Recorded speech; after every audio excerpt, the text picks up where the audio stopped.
अपनी तो ईद गुजर गई अश्के रवां के साथ, तेरे बिना ही आ गई मिलने को तेरी याद। तो प्रदेश में तो प्रदेशियों की ईद कुछ नहीं होती, लेकिन यहाँ वो लिटिल पाकिस्तान कोनी आइलैंड एवेन्यू पे 34 ईयर से हम लोग यहाँ पे जश्न मना रहे हैं पाकिस्तान का, ईद का। न्यूयॉर्क के लिटिल पाकिस्तान में माहौल पर ईद की खुशियों के रंग छाए हुए हैं।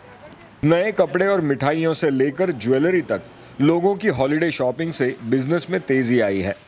रेगुलर दिनों में से ईद पे ना 50% बिजनेस ज़्यादा हो जाता है, और स्पेशली हमारी ना ईद से एक दिन पहले इधर होती है चांद रात, उस दिन बहुत बिजी काम होता है। आपने पाकिस्तान के बाज़ार देखे होंगे, उसी तरीके से यहाँ गहमा गहमी होती है, स्टॉल्स लगते हैं, मेहंदी लग रही है, चूड़ियाँ चल रही हैं, कपड़े बिक रहे हैं। पहले लोग डॉलर्स में या किसी और शक्ल में गिफ्ट दिया करते थे, अब लोगों में ये रुझान आ रहा है कि वो सोने के ज़ेवरात लेके, क्योंकि आपको पता है ये एक लग्जरी आइटम भी है और इसमें नुकसान भी नहीं है। यहाँ के अक्सर बिजनेसेस ईद के दिन भी खुले रहते हैं।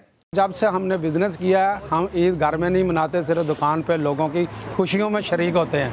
तो सुबह 6 बजे शॉप क्लोज करके नमाज शाज पढ़ के थोड़ा सा रेस्ट करेंगे, क्योंकि हम सोए नहीं तो 24 आवर लगाए होते हैं।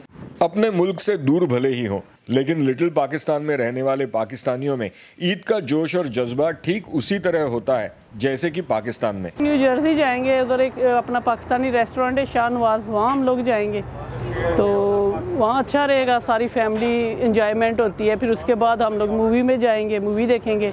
इस इलाके की सबसे बड़ी मक्की मस्जिद में ईद की खास नमाजें होती हैं। Anshuman Apte, Urdu VOA, New York.